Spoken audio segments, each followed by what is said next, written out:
For anyone looking for a handy dinner that you can have at the weekends, or that you can put in the freezer, or you can send your college students back to college with, this is really nice. You can add cheese on top if you want. We didn't.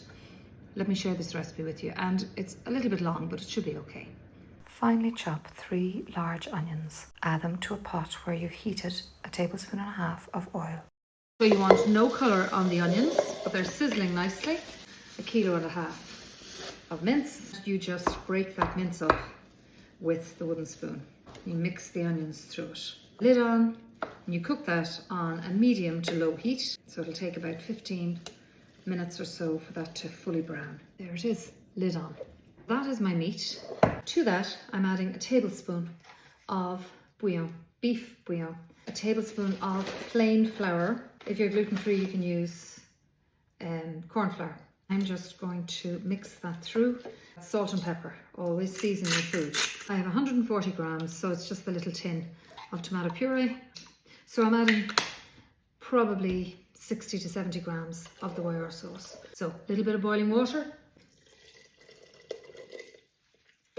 Just enough to almost cover the meat, but not quite. Finally chop and add half a head of celery and 3 carrots. Any other veg you have is fine as well. Depending on the day, I add veg to suit, and I'm using up what's in my freezer. I made the meat yesterday. Now, what I've done is I've just packed that down into like a lasagna tray, and I'm going to put a layer of peas on top. And they're frozen peas, but I just took them out of the freezer a little earlier so that they're not completely frozen.